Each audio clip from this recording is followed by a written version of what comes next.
Hello everyone, कैसे हैं आप लोग। आज हम कंटिन्यू करेंगे क्लास 10 का chapter acid basis and salt. Last lecture में हमने इंट्रोडक्शन ऑफ बेसिस पढ़ लिया था। हमने बेसिस पढ़ लिए थे, किस टाइप के होते हैं, उनके एग्जांपल्स हमने समझ लिए थे। आज हम बात करेंगे केमिकल प्रॉपर्टीज ऑफ बेसिस। चलिए स्टार्ट करते हैं आज का lecture with chemical properties of bases. So हमें पढ़ना है आज chemical properties of bases. Chemical properties पढ़नी है बेसिस की। चलिए स्टार्ट करते हैं आज का लेक्चर। तो इसमें सबसे पहली प्रॉपर्टी हम बात करते हैं when bases are dissolved in water. अगर हम बात करें बेसिस को जब हम पानी में डिसॉल्व करते हैं तो क्या होता है, ठीक है। तो basis when dissolved in water they give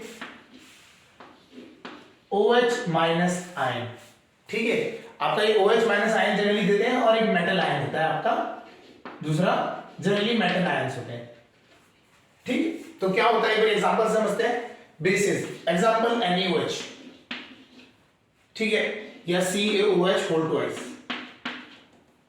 तो हाँ, ये आप एग्जांपल ले लेते हैं। हम इसमें वाटर को रिएक्ट कराएं। जब हम एसिड को पानी में डिसॉल्व करते हैं, इस प्रोसेस को कहते हैं आयनाइजेशन या फिर डिसोसिएशन, ठीक है। तो डिसोसिएशन होता है और ये जो है आपका इसमें से OH ये आयन की फॉर्म में बाहर निकल जाता है और साथ साथ जो मेटल है जो Na है उसके आयन बन जाते हैं Na+। तो वाटर में जब हम डिसोसिएट करते हो तो आपको OH माइनस एंड Ca+2 ये दो मिलेंगे आपको, क्योंकि यहाँ पे होल ट्वाइस है। क्लियर। तो एक पहली प्रॉपर्टी तो यही है कि जब हम बेसिस को पानी में डिसॉल्व करते हैं तो they give OH minus ions. किसे कहते हैं? हाइड्रोक्सी आयंस, हाइड्रोक्सी आयंस, ठीक है, ठीक है। तो ये हाइड्रोक्सी आयंस होते हैं जो कि प्रोड्यूस होते हैं। क्लियर। चलिए, तो पहली प्रॉपर्टी तो समझ आ गई हमें कि जब बेसिस को वाटर के साथ रिएक्ट करते हैं तो उनका क्या हो जाता है, डिसोसिएशन हो जाता है and they gives OH minus ions. तो ये हमने डेफिनेशन में भी पढ़ा था इसकी।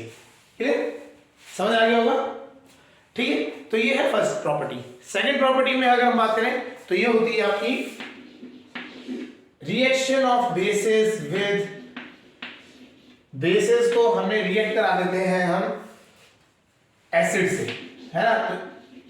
बेसिस को हम एसिड से रिएक्ट करा देते हैं तो क्या होगा। बेसिस हमने अभी तक पढ़ा था, लास्ट एसिड में जो पढ़ा था तो हमने पढ़ा था acid react with base to give salt and water. तो वही तो रिएक्शन है, बस बेसिस अब एसिड से रिएक्ट करा रहे हैं तो ये मिलेगा आपको salt plus water. Bases react with acid to give salt and water. कैसे बनता है, एग्जांपल समझते हैं। बेस आपका हो गया NaOH, एसिड आपका HCl, ठीक है। Hydrochloric acid one of the this the powerful है ना, strong, very strong base. Acid HCl जो होता है वेरी स्ट्रॉन्ग एसिड होता है, NaOH ये स्ट्रॉन्ग बेस होता है। तो दोनों मिलकर सॉल्ट बना देते हैं NaCl, जो हम खाने में डालते हैं ना, जो हमारा टेबल सॉल्ट होता है वो यही होता है NaCl। ऐसे एक और एग्जांपल ले लेते हैं, CaOH whole twice H2SO4। Sulphuric acid with calcium hydroxide के साथ जब रिएक्ट करता है तो क्या होगा, it will give CaSO4 calcium sulphate plus water. तो दिस इज द रिएक्शन। इसको एक नाम से जाना जाता है इस रिएक्शन को, न्यूट्रलाइजेशन रिएक्शन, न्यूट्रलाइजेशन रिएक्शन। तो एसिड जब बेस से रिएक्ट करते हैं this reaction is known as neutralisation, ठीक है। तो इसमें एसिड एक दूसरे से एसिड और बेस एक दूसरे से न्यूट्रलाइज हो जाते हैं। क्लियर। तो ये आपकी सेकंड प्रॉपर्टी है। ये सेकंड हम बात करें केमिकल रिएक्शन जो हमारी यूज होती है, ठीक है। अब आते हैं थर्ड पे।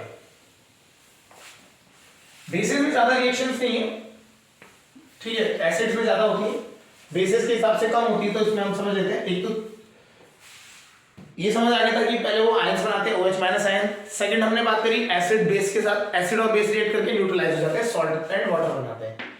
थर्ड,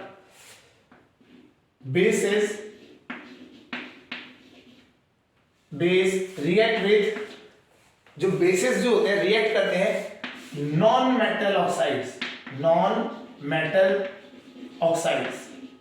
सारी ऑक्साइड नहीं है, कुछ है जनरली CO2 SO2, ठीक है, एंड SO3 होता है, SO2, ठीक है। आपकी फास्फोरस ऑक्साइड्स भी हो सकती है, बहुत सारे इनमें है, कुछ रेंज है जिनमें ये रिएक्ट करती है, ठीक है।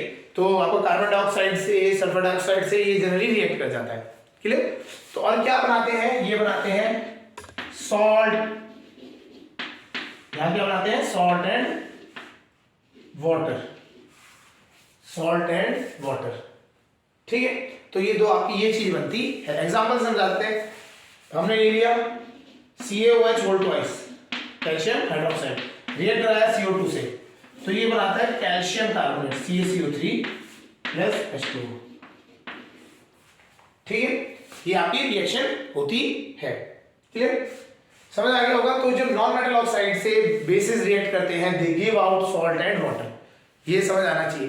नॉन मेटल ऑक्साइड जनरली क्या होता है, एसिडिक होती है, ये भी क्या वही रिएक्शन है, acid react with base to give out salt and water, एक तरह से वही एग्जांपल है, ठीक है। तो ये non metal oxides like carbon dioxide, sulphur dioxide, ये एसिडिक जो होती है, एसिडिक ऑक्साइड्स होती हैं जो कि बेस से रिएक्ट करके सॉल्ट एंड वाटर देती है, क्लियर हो गया होगा, समझ आ गया होगा, ये उसका एग्जांपल है, ठीक है। कैल्शियम हाइड्रोक्साइड कार्बन डाइऑक्साइड से रिएक्ट करके कैल्शियम कार्बोनेट बनाती है, क्लियर।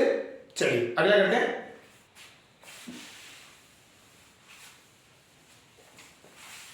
ठीक, तीसरी प्रॉपर्टी होगी नॉन मेटल के साथ। अब आते हैं फोर्थ,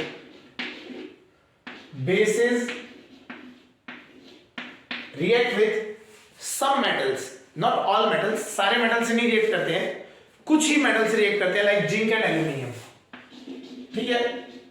और बेसिस भी सारे नहीं, कुछ ही, zinc and aluminium, zinc and aluminium से रिएक्ट करते हैं और ये क्या बना देते हैं आपके सॉल्ट एंड हाइड्रोजन गैस जो लिबरेट हो जाती है, ठीक है।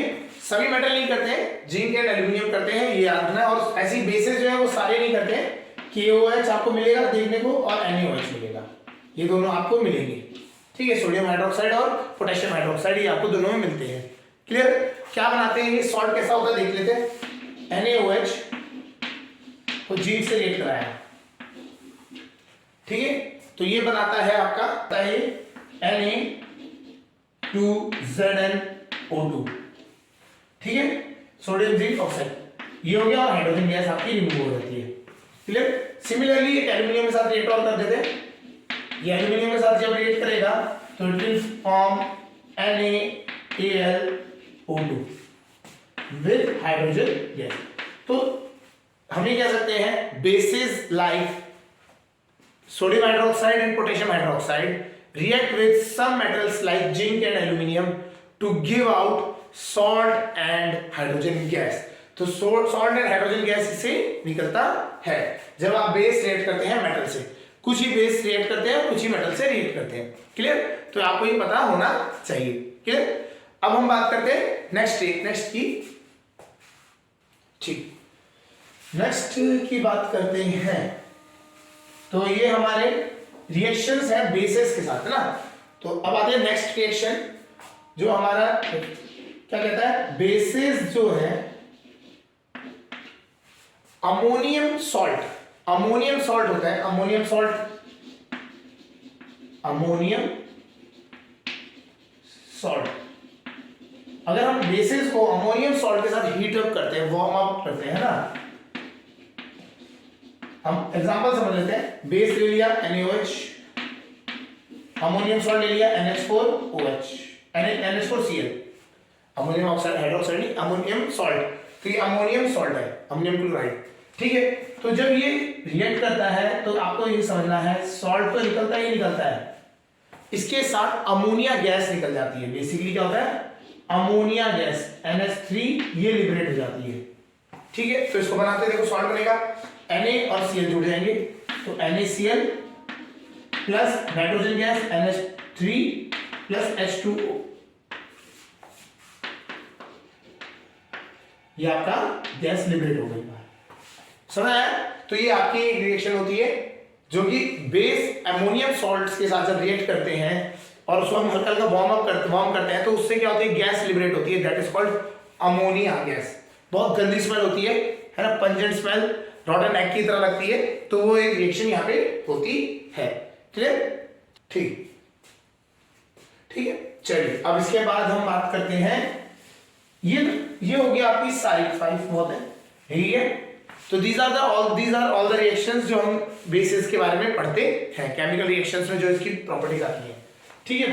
तो एक बार वापस रिकैप करते हैं।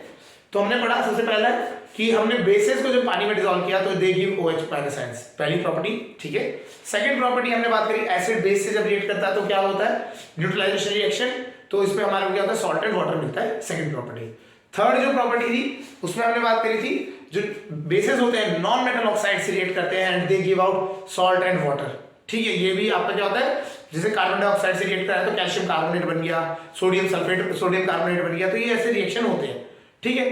थर्ड जो हमने बात करी थी, some bases react with some metals like zinc and aluminium and give out salt and hydrogen gas, यहाँ पे हाइड्रोजन गैस लिबरेट होती है, ठीक है।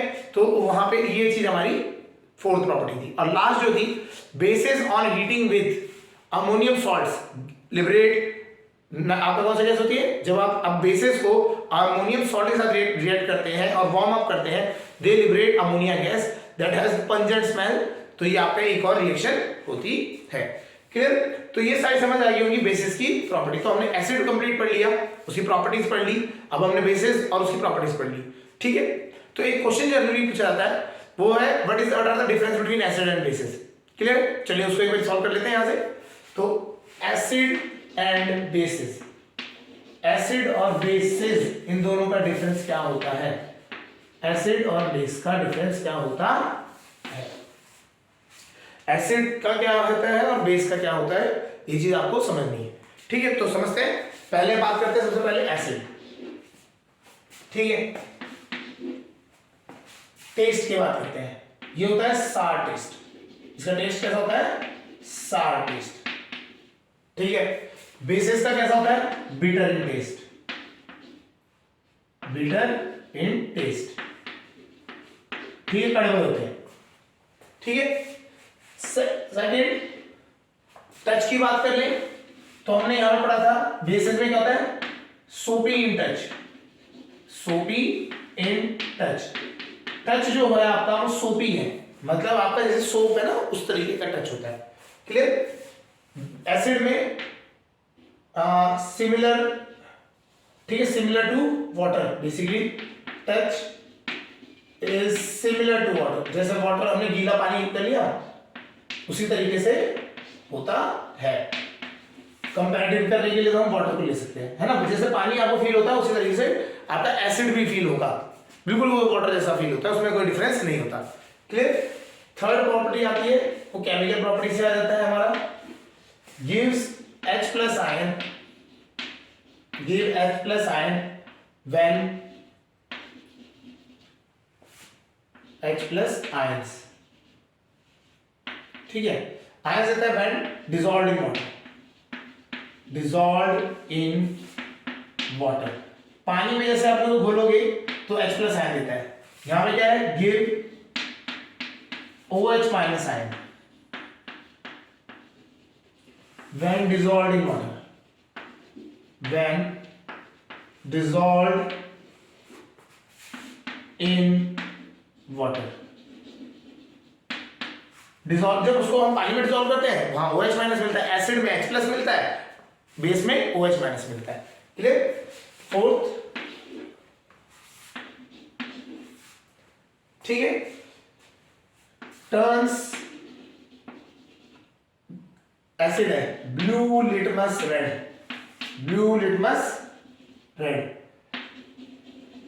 लिटमस एक इंडिकेटर होता है, लिटमस एक इंडिकेटर होता है जिसको हम पढ़ेंगे अभी आगे नेक्स्ट लेक्चर में, हम इंडिकेटर के बारे में ही पढ़ेंगे। तो एक इंडिकेटर होता है जिस लिटमस जो कि ब्लू और रेड कलर में हमें मिलता है, अगर वो रेड में रेड कन्वर्ट हो रहा है तो एसिडिक, एसिड है उसके अंदर, एसिडिक कंसंट्रेशन ज्यादा है, और अगर वो ब्लू है तो बेसिक कंसंट्रेशन ज्यादा है। तो हम क्या होता है, अगर हमने ब्लू ले लिया और उसमें हमने एसिड डाल दिया तो वो रेड कन्वर्ट हो जाता है, ठीक है। तो यहाँ पे क्या होता है, बेस में टर्न्स रेड लिटमस ब्लू, जो रेड होगा उसको ब्लू में कन्वर्ट कर देगा और ब्लू को रेड, ये वाला आपका एसिड जो है वो ब्लू को रेड में कन्वर्ट करता है, बेस क्या करता है, रेड को ब्लू में, बेस रेड को ब्लू में और एसिड ब्लू को रेड में, ये आ रखना है, ठीक है। चलिए उसके बाद अदर इंडिकेटर्स भी होते हैं, उनको भी हम समझ लेते हैं, जैसे फिनोल्फ्थलीन। फिनोल्फ्थलीन है ना, तो ये फिनोल्फ्थलीन, इसमें क्या होता है, अगर एसिड में डालेंगे नो चेंज है ना, तो phenolphthalein show no change, no change in colour.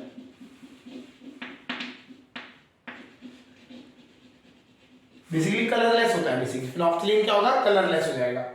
ठीक है, तो ये आप कैसे कर सकते हैं, चेंज अगर एसिड है तो उसमें देख लेंगे। ठीक है, ऐसे लिख देते हैं, phenolphthalein become colourless, becomes colourless.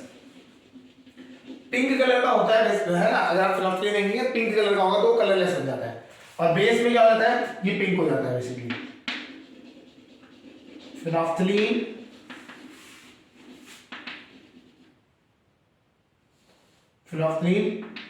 Turns pink, pink हो जाता है। ठीक है, एक रिएक्शन आपको ना एक्सपेरिमेंट कराया जाएगा लेबोरेटरी में टाइट्रेशन का, तो उसमें हमें ये चीज देखने को मिलेगी। अभी अगर करवा भी चुके होंगे, वैसे तो करवा चुके होंगे, ठीक है ना, 10th में हो जाता है। तो ये आपको फिनोल्फ्थलीन का जब आप कलर चेंज होता है उससे आप पता लगा सकते हैं, आपको पता लगेगा पिंक कलर का होता है चेंज। ठीक है, कलरलेस टू पिंक हो जाता है बेस डाल के। ठीक है, मिथाइल ऑरेंज के लिए देख लेते हैं, एक और इंडिकेटर है जिसे हम कहते हैं मिथाइल ऑरेंज, लैबोरेटरी में प्रिपेयर किया जाता है। इसका कोई हम ऑरेंज कलर की वजह से होता है ना, methyl orange turns red, red कह लीजिए, पिंक कलर कह लीजिए, उस तरीके का कलर हो जाता है। ठीक है, बेसिस में क्या होता है, methyl orange turn yellow, turns yellow. ठीक है, मिथाइल ऑरेंज टर्न्स येलो। 6 हो गए। ठीक है, ये आपके हो गए। एक और देख लेते हैं, एसिड्स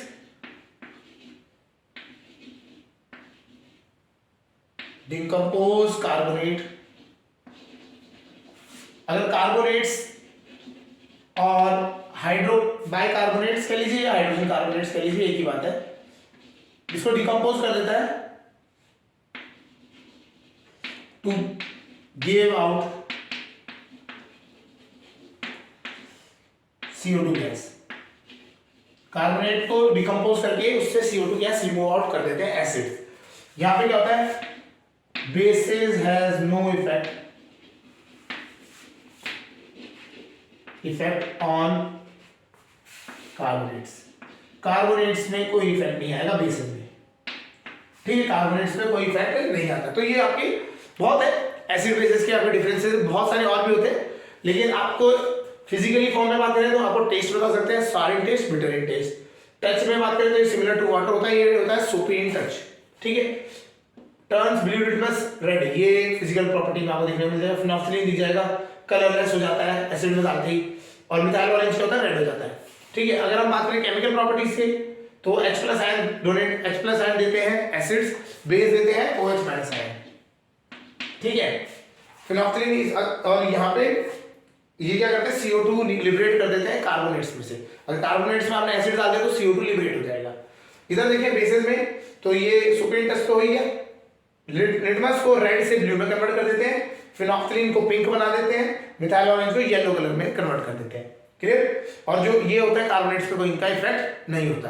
तो आपको ये सारे ये डिफरेंसेस आपके होते हैं एसिड्स एंड बेसिस के लिए। अगर क्वेश्चन आता है तो ये आप इसमें से लिख सकते हैं। क्लियर, चलिए फिर आज के लिए इतना ही करते हैं। नेक्स्ट लेक्चर में हम बात करेंगे पीएच के बारे में और इंडिकेटर्स के बारे में, ये क्या होते हैं, एसिड्स एंड बेसिस को कैसे आइडेंटिफाई किया जाता है, उसके लिए हम बात करेंगे। चलिए आज के लिए इतना ही करते हैं। ओके।